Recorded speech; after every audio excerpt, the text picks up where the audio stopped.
उसके विषय में बताइए। पूछिए भाई, जो पूछना है पूछो। जो वर्ल्ड कप को लेकर के सबसे बड़ा सवाल तो यही है कि वर्ल्ड कप के बाद में पीएम मोदी खुद मिलने के लिए आए और पीएम मोदी ने जो है आप सभी लोगों को जो हौसला बनाया है, लेकिन राहुल गांधी ने जो है वर्ल्ड कप को लेकर के जो है एक छीटाकशी की है। उन्होंने कहा कि वहाँ पर एक पनौती थे जिसकी वजह से ये मैच आ रहा है, तो उस पर आप क्या कहेंगे? यार ये कंट्रोवर्सी वाले सवाल हमारी समझ में तो आते नहीं, क्योंकि आप इस सवाल को कंट्रोवर्सी में ले जाते हो। बेसिक चीज़ों पे ध्यान दो, जिस चीज़ पे आपने पूरे 2 महीने से मेहनत की है उस चीज़ पे ध्यान दो। ये पॉलिटिकल एजेंडा, ये जो चीज़ें आप जो बीच में लाते हो, मुझे समझ नहीं आता ये सब चीज़। अच्छा, तो अब जो वर्ल्ड क्या रहा जो वर्ल्ड कप में क्या कमियां लगी हैं आपको कि कुछ और सुधार की ज़रूरत है? यार ओवरऑल तो आपने देखा है कि बहुत अच्छा परफॉर्म रहा है सबका, क्योंकि 11 में से 10 मैच जीते हैं, 10 में से 10 जीते थे उस टाइम। सो कॉन्फिडेंस की कमी नहीं थी, स्किल की कमी नहीं थी। मुझे लगता है कि एक बैड डे हो सकता है, जो वो किसी भी टाइम हो सकता है। मेरे हिसाब से वो दिन हमारा नहीं था। मेरे हिसाब से कुछ एग्जीक्यूशन में थोड़ा सा, या फिर हम थोड़े रन कम रहे, वो सब चीज़ें आप काउंट कर सकते हैं। ऐसा कोई चीज़ नहीं थी जो हमें डाउन करे या मॉरल डाउन हो, कॉन्फिडेंस की कमी हो। शामी भाई, रन भी बहुत ज़्यादा नहीं बन पाए और विकेट्स भी नहीं ली जा सकी, तो क्या शाम का वक्त हो गया था, पिच की कोई बात थी, या ओस का कुछ इफेक्ट रहा बॉलिंग में? देखिए, हमेशा आप लोगों ने देखा ही है कि जब शाम को बैटिंग होती है, डे नाइट मैच में जब सेकंड इनिंग आती है, तो बैटिंग के लिए और बेटर हो जाता है विकेट। तो वो एक फैक्टर हो जाता है, और विकेट थोड़ी स्लो भी हो जाती है, फास्ट बॉलर्स को उतनी मदद नहीं मिलती, तो वो एक रीज़न रहा है। स्वामी भाई आपने जो है आपने पूरे देश में नहीं पूरी दुनिया में अमरोहा का भी नाम रोशन किया है, भारत का भी नाम रोशन किया है, और सरकार यहाँ आपके यहाँ पर स्टेडियम के लिए बाकायदा यहाँ ज़मीन तलाशी जा चुकी है, उसका प्रस्ताव जा चुका है, उसको लेकर क्या कहेंगे आप?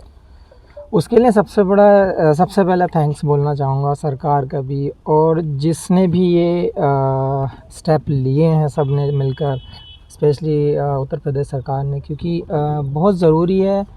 अपने यहाँ टैलेंट बहुत है और बहुत बच्चों को ज़रूरत है कि स्पोर्ट्स में भी आगे जाएं, लोगों को जागरूक करें। तो ये चीज़ टैलेंट के हिसाब से और क्षेत्र के हिसाब से भी बहुत ज़रूरी थी कि हमारे यहाँ पे एक अच्छा स्पोर्ट्स एकेडमी हो, स्टेडियम हो, जहाँ पे लोग अपने स्किल को जानें, लोग उसको कुछ कोचेज़ उन लोगों को सिखाएं, कुछ बेटर करें। वो बहुत ज़रूरी था, और ये मेरे हिसाब से बहुत अच्छी चीज़ हुई है यहाँ के यंग टैलेंट के लिए। शामी भाई, इसी प्रश्न को मैं थोड़ा मॉडिफाई करूँगा। आप तो अमरोहा क्या देश का बड़ा नाम आप हो चुके हैं, आप अच्छी बात यह है याद रखते हैं इस चीज़ को, किस बैकग्राउंड से आप निकले। तो विशेषकर जो अब यहाँ के यूथ आप पर उम्मीदें करता है, तो आप क्या करना चाहते हैं उन बच्चों के लिए जो आपकी तरह आगे बढ़ना चाहते हैं? आप अपनी तरफ से क्या मतलब मॉरल सपोर्ट या और भी कुछ? देखिए, हमेशा से मैं बात करता आया हूँ, क्योंकि जब जो जनरेशन आ रही है, जो टाइम अभी का दिख रहा है लोगों में, जो हमारी ज़रूरतें बन गई हैं, तो मेरे हिसाब से एजुकेशन, हेल्थ, स्पोर्ट्स, ये सारी चीज़ें काउंट करके हम अच्छा कल्चर क्रिएट कर सकते हैं। तो उसमें मैंने पहले भी बोला था, अगर मेरी कहीं ज़रूरत है हमारे यहाँ के यंग टैलेंट को, यंग यूथ को, या किसी भी डिपार्टमेंट में मेरी ज़रूरत है, मैं खड़ा हूँ। और ये यंग जनरेशन को भी सोचना पड़ेगा कि हमें किस वे में जाना है, हमारा कौन सा टैलेंट है, तो वो चीज़ें बहुत ज़रूरी होती हैं। हाँ, फैसिलिटीज़ कभी कभी ऐसा होता है कि जब विलेज में नहीं मिल पाती हैं, लेकिन अब मुझे लगता है कि बहुत सारी चीज़ें सामने भी आ रही हैं, गवर्नमेंट भी हेल्प कर रही है इन चीज़ों में।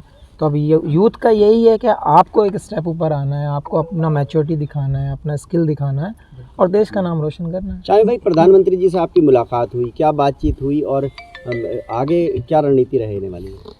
देखिए, बहुत ज़रूरी होता है, क्योंकि उस टाइम पे हम मैच हार चुके थे, और जब आपके प्राइम मिनिस्टर जब वहाँ पे आके आपको प्रोत्साहन देते हैं, तो वो एक अलग ही एक कॉन्फिडेंस होता है कि देश का ज़िम्मेदार आदमी आपके साथ आया है, आपके सहानुभूति दे रहा है। वो बहुत ज़रूरी होता है, क्योंकि उस टाइम मॉरल वैसे ही डाउन होता है, और जब ऐसे मोमेंट में कोई आपका पीएम जैसा इंसान सामने खड़ा है और वो ऐसे बोल रहा है, कॉन्फिडेंस दे रहा है, तो वो एक अलग ही चीज़ हो जाती है, कॉन्फिडेंस बिल्ड करती है। मुझे लगता है ये बहुत बड़ा पार्ट है। शामी भाई, अपनी टीम ने 10 के 10 मैच बहुत अच्छी तरह से जीते, और जब फाइनल की हम बात करें, हालांकि मोराल अप था टीम का, लेकिन ऑस्ट्रेलिया के सामने फाइनल में हमारी टीम इंडिया कहीं दिखी नहीं। बैटिंग, फील्डिंग में भी थोड़ी सी हमारे लूज पॉइंट्स रहे। तो क्या कारण था? क्या बड़े मैच का दबाव था, या कुछ और बात रही? या वीआईपी का जो मोमेंट था, क्या वो भी एक प्रेशर था? नहीं यार, ऐसा कुछ नहीं था। हम कभी ये सोचते नहीं मोमेंट किसका है या फिर क्या होता है, और ज़्यादा ओवर थिंक हम करते नहीं है मैच को लेकर, क्योंकि जो प्रोसेस हम लोगों ने लास्ट 10 मैच में किया था, सेम प्रोसेस था, सेम एटीट्यूड था, सेम स्किल एग्जीक्यूट करने देख रहे थे, सेम प्लानिंग के साथ जा रहे थे। मैं फिर से वही कहूँगा कि एक बैड डे हो सकता है और वो शायद हमारा पहले फाइनल 4 मैच में बाहर रहे आप टीम से, तब क्या दिमाग में चल रहा था, क्या सोच रहे थे? यार मेरी अप्रोच एक ही थी, क्योंकि वर्ल्ड कप जैसी चीज़ है, क्योंकि आपके जो 15 हैं, मेरे साथ अश्विन भी बाहर थे, तो अगर 600-700 विकेट लेके बेंच पे बैठा तो टीम की क्या कैपेसिटी होगी आपको आइडिया लग जाता है। तो वहाँ पे कभी मैंने ये नहीं सोचा कि ये हमारा बंदा क्या करेगा क्या नहीं कर रहा, ये खेल रहा है मैं नहीं खेल रहा हूँ, कभी आज तक वैसे मन में आया नहीं है ये सवाल।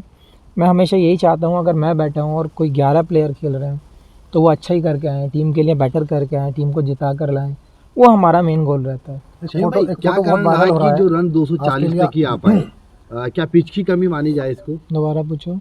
क्या कारण रहा कि स्कोर जो रन का कम रहा है, या पिच की कमी मानी जाए इसमें, या फिर जो प्रदर्शन करना था, जैसे आस और उम्मीद तमाम आवाम को आप लोगों को लगी थी, तो उसके लिए क्या संकेत हैं आपकी तरफ से? देखिए बहुत सारी चीज़ें काउंटर टेक्निकली अगर आप देखना चाहें तो डे नाइट मैच में हमेशा बैटिंग शाम को अच्छी होती है, पिच स्लो हो जाती हैं, वो सब चीज़ें काउंट तो आपको करनी पड़ेंगी क्योंकि वो टेक्निकल हैं।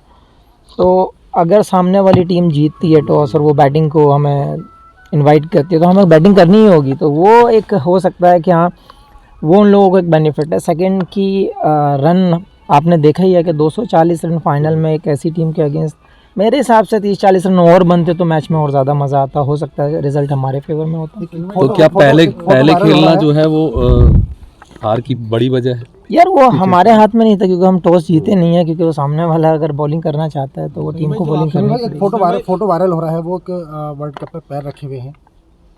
यार मुझे ये चीज़ बहुत मुझे भी हर्ट हुई है, क्योंकि जिस ट्रॉफ़ी के लिए कंट्री की सारी टीमें लड़ती हैं, जो अचीवमेंट कर आप पाना चाहते हैं, जो ट्रॉफ़ी आप अपने हाथों में सर के ऊपर उठाना चाहते हैं, वो ट्रॉफ़ी पैर पर लगाना वो मुझे भी अच्छा नहीं लगा और ऐसा करना भी नहीं चाहिए। समीर भाई, जब प्रधानमंत्री से आपकी मुलाकात हुई थी तो उस दौरान हालांकि इंडिया मैच हार चुकी थी, हमारी सरजमी पे मैच हो रहा था, प्रधानमंत्री ने किस तरीके से आप लोगों का जो क्या बात हुई, क्या बात क्या वो हुई? आपकी ये आप मुझसे सुनना चाहते हो? आपको वीडियो भी सोशल मीडिया पर घूम रही है, ऑडियो के साथ घूम रही है, आप लोगों ने देखा ही है कि कैसे उन्होंने सबका साहस बढ़ाया है, कैसे उन्होंने सबसे मुलाकात की है। ये बहुत अच्छा लगा हम लोगों को, क्योंकि प्रधानमंत्री का आना एक छोटी चीज़ नहीं है। आपने 7 विकेट लिए थे भाई, आप शानदार आपका प्रदर्शन था, उस पर प्रधानमंत्री जी ने आपको कुछ कहा? हालांकि सौगात तो मिल गई है, योगी सरकार ने आपको दे दी है। देखिए मेरी हमेशा कोशिश यही है कि कंट्री के लिए बेटर करते रहें और अच्छा करते रहें, टीम जीतती रहे, और मेरा यही कहना है कि सब लोगों को अपना 100% देते रहो, कंट्री को जिताते रहो। सौगात की तो हम कभी नहीं सोचते हैं, सौगात ये दी है, ये हमारा सौभाग्य है कि हमारे डिस्ट्रिक्ट के लिए एक स्टेडियम मिला है, उसको अच्छे से यूटिलाइज़ किया जाए, उसमें से कोई ना कोई प्लेयर बाहर निकल कर आना चाहिए, उस चीज़ पे हमारा फोकस होना चाहिए। समीर भाई, आपने लॉकडाउन में लगातार यहाँ मेहनत की, क्या उसी का नतीजा कि आप जो है लगातार इतने विकेट लेते रहे? भाई मेहनत हमेशा रंग लाती है, आपको पता ही है, सब लोगों का कहावत में भी यही है। तो मेहनत तो आप घर पे करो बाहर करो, मेहनत अगर करोगे तो शायद रंग तो लाएगी। ठीक है, शुक्रिया। टारगेट करने की वो थी, क्या सोच रहे थे आप एक रात पहले? नहीं यार, एक रात पहले ऐसा कुछ माइंड में नहीं था, क्योंकि कॉन्फिडेंस अच्छा था, स्किल अच्छा चल रहा था, सब कुछ अच्छा चल रहा था, प्लानिंग पूरी हो चुकी थी।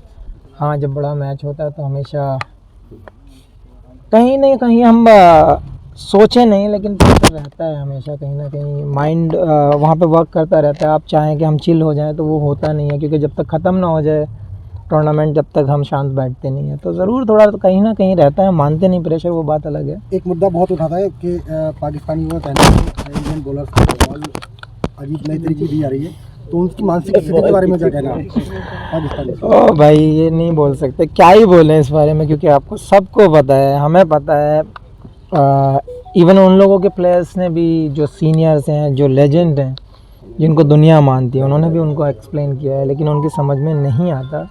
मानसिक स्थिति क्या तो बन रही है? इसमें हम कुछ कमेंट्स नहीं कर सकते क्योंकि वो सोच ही वैसी है। शमी भाई एक सवाल और, क्या आपके हिसाब से क्या टर्निंग पॉइंट रहा मैच का? क्या रोहित शर्मा की वो कैच या विराट का वो आउट होना अचानक बैट से बॉल लग के, क्या टर्निंग पॉइंट रहा मैच का? या फिर जो एम्पायर्स कॉल एक हुआ था, ट्रेविस हेड और लाबुशानी की जोड़ी वहाँ टूट जाती है एम्पायर्स कॉल का मतलब? देखिए एक ही चीज़ थी क्योंकि रन हमारे पास उतने ज़्यादा नहीं थे कि हम अगर काश हमारे पास 300 रन होते तो हम इजीली डिफेंड कर पाते। लेकिन एक चीज़ पे ब्लेम करके मुझे नहीं लगता कि कोई फ़ायदा रहता है क्योंकि ओवरऑल टीम को देखा जाता है कि हम कहाँ स्टैंड करते हैं। वो बहुत ज़रूरी होता है एज ए यूनिट वर्क करना और एज ए ग्रुप वर्क करना। तो मैं एक ही चीज़ बोलूँगा, शायद थोड़े से रन कम थे। क्या शमी भाई आपकी यहाँ जो अब यूथ है, आपका कल आप आए, कुछ बच्चे आपसे मिलने पहुँचे, कुछ यूथ से बात हुई आपकी? अभी थोड़ा सा टाइम दूंगा उनको भी, और जहाँ पे स्टेडियम का अनाउंस हुआ है वहाँ पे भी जाकर देखूंगा। अगर कुछ मेरे लायक सेवा होगी तो मैं ज़रूर करूँगा। जो यूथ ट्राई कर वो जो तैयारी कर रहे हैं क्रिकेट की, उनके लिए कोई मैसेज? एक ही मैसेज करूँगा, एक ही मैसेज दूंगा कि जो आपके अंदर टैलेंट है आप उसको पहचानें, मेहनत करें। क्योंकि जब मैं यहाँ से गया था तो आप लोगों को भी पता है कि कैसी फैसिलिटीज़ थी या यहाँ पे क्या था। बहुत स्ट्रगल करने के बाद यहाँ से ये अचीव किया है। अब अगर आपके पास फैसिलिटीज़ हैं तो बस आपको हार्डवर्क की ज़रूरत है, फोकस की ज़रूरत है। तो यही कहूँगा कि आप फोकस करें और हार्डवर्क करते रहें। Thank you.